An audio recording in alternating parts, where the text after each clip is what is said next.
Alors, nous passons à l'ordre du jour. Les délibérations d'André Balzano sont portées par Madame Figuière de 1 à 8. La 1.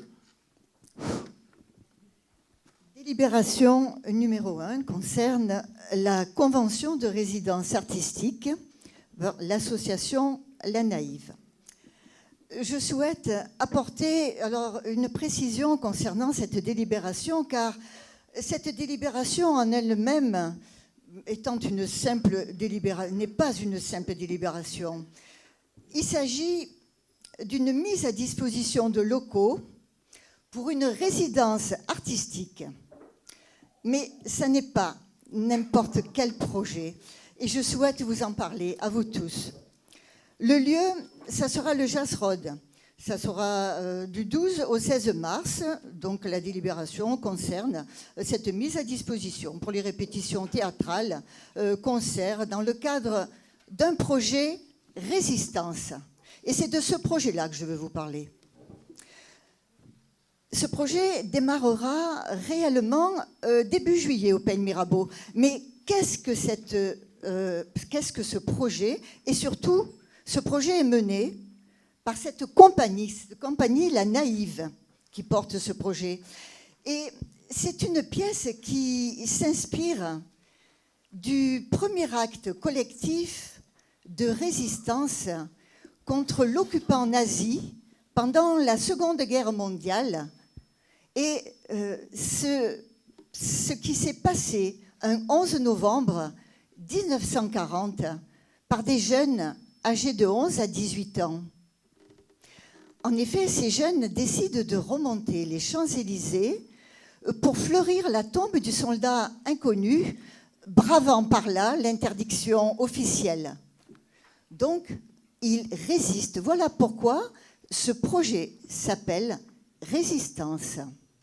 Ils vont s'inspirer de cet acte-là. Donc, sur la commune, qu'est-ce qui va se passer? 12 jeunes que nous accueillons, qui seront particulièrement encadrés. Il s'agit de 6 filles, 6 garçons. Ils ont entre 15 et 18 ans. Et tous viennent d'un foyer. Ce foyer s'appelle l'Eau Vive. Car ils ont tous été placés par un juge pour enfants pour être protégés de leur famille. Ils ont tous des parcours singuliers, mais ils sont unis autour d'un même malheur. Leurs familles les ont maltraités. Ils sont toutes classes sociales, toutes origines. C'est vraiment le parfait miroir de notre société. L'arrivée sur notre commune, c'est un événement. Et le service culture est très fier de les accueillir et d'avoir été sollicité pour cela. Donc, je résume. Le samedi 8 juillet, il démarre au Pen Mirabeau, qui va être le point de départ donc pour cette présentation de ce projet Résistance et pour aller jusqu'à Avignon, parce qu'ils vont participer au Festival d'Avignon. Et comment vont-ils y aller? Par le moyen de transport le plus lent qu'il soit. Ils vont y aller en calèche. Et tous ont accepté l'interdiction d'être connectés, donc sans portable ni tablette. Ils ont 15 et 18 ans. Est-ce que vous savez ce que ça représente pour eux?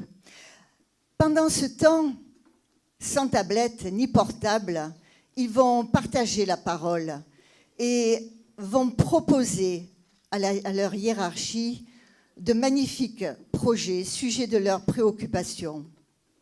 Donc, ils vont partir des peines. Et c'est là que nous sommes très fiers que ce point de départ soit notre commune. Ils vont aller Gardanne, Puy-Loubier, Riance, Manosque, Malemort, Cavaillon. Ils vont arriver à Avignon. Voilà, je voulais que vous en sachiez un petit peu plus sur ce projet. Et je termine par une citation que j'ai prise par la préface du livre des Misérables. Tant qu'il existera une confusion entre la défense de nos principes fondamentaux et le repli sur soi, tant que le savoir, la culture ne deviendront pas l'égal de l'air, de l'eau, dans la hiérarchie des éléments qui conditionnent la vie humaine. Tant que les générations futures inspireront aux anciennes craintes préjugées, tant qu'il y aura ignorance, misère, des projets comme celui de résistance ne seront pas inutiles. Voilà, mes chers collègues, monsieur le sénateur maire, ce que je voulais ajouter sur ce magnifique projet que nous avons et que nous accueillons sur la commune, parce que qui met une fois de plus redonné de l'importance à la culture. Merci, ce projet vous a rendu lyrique, chère madame. Des questions, des remarques? Bon, bah écoutez, apparemment tout le monde est convaincu. Je mets aux voix qui est pour, qui est contre, qui s'abstient. Adopté. La 2. Alors la 2, c'est une convention de partenariat, donc la ville d'Épène-Mirabeau avec l'association pour la défense et la conservation du patrimoine. Il s'agit donc de mettre à disposition le chalet Frédéric Mistral le vendredi 8 décembre. Pour cette année, la première fois, l'association du patrimoine va organiser une soirée calendale en remplacement de la journée provençale qui était la pastorale. Donc, nous allons mettre au point cette belle journée calendale et nous vous en parlerons. Très bien. Je mets aux voix qui est pour, qui est contre, qui s'abstient. Adopté. La 3. La 3, la convention de partenariat avec la ville d'Épène-Mirabeau et l'association Agir. Comme chaque année, c'est la mise à disposition de la salle Tino Rossi le 3 mars 2017 pour l'organisation d'une manifestation caritative au profit des Restaurants du Cœur. Je mets aux voix qui est pour, qui est contre, qui s'abstient. Adopté. La 4. La 4 est la convention de partenariat Ville d'Épène-Mirabeau et l'ADAP 13. Donc l'association ADAP 13, dans le cadre de leurs actions de prévention, remet en place pour la 2e année sur la commune le projet MOVE. Si je peux ajouter, ce dispositif consiste à recruter 5 jeunes issus tous de la commune pour effectuer leur service civique durant 8 mois. Oui, on les a d'ailleurs accueillis en mairie. Des questions, des remarques? Oui, monsieur Fuzon. Promouvoir des actions solidaires. Lorsqu'on parle d'actions solidaires avec ADAP 13, il faut savoir de quoi l'on parle. Les cahiers d'ADAP 13, le magazine de l'association. Le numéro 2 est consacré uniquement aux actions de solidarité en direction des clandestins. Avec un titre sans équivoque, mineurs étrangers et travailleurs sociaux des identités bousculées. Je l'ai lu avec attention, on y retrouve des témoignages, des anecdotes de ce qu'ils font avec l'argent public. Christelle, éducatrice, nous raconte. Hicham et Mohamed arrivent très tôt le matin. Il nous faut trouver une solution. C'est une journée où nous écrivons, nous téléphonons, nous répétons, nous nous démenons. En début de soirée, une solution est trouvée, mais au prix d'une telle énergie. Alors, moi, j'ai une autre anecdote. Sandra dort dans sa voiture avec son fils depuis 3 mois. Hélas pour elle, Sandra n'est pas une migrante. Avec ADAP 13 et vous, monsieur le maire, c'est identité bousculée. Avec nous, le Front National, c'est identité préservée. D'autres questions, d'autres remarques? Je mets aux voix qui est pour, qui est contre, qui s'abstient. Adopté. La suivante, la 6. La 5. La 5, pardon, j'ai sauté une page, excusez-moi. La 5, Tambourin Club. Délibération numéro 5, donc c'est la convention de partenariat avec la ville d'Épène-Mirabeau et le Tambourin Club. Donc, le Tambourin Club des Pennes Mirabeau, comme chaque année, c'est la mise à disposition de l'espace Tino Rossi. Cette année, c'est donc le 16 et 17 septembre pour l'organisation du Mondial des Tambourins. Mais quand même, signaler que pour cette année, l'association a reçu le label Or de Marseille-Provence, capitale du sport. Tout à fait. Belle récompense pour eux. Question, remarque? Oui, monsieur Amaro. Non, là, d'accord. Je mets aux voix qui est pour, qui est contre, qui s'abstient.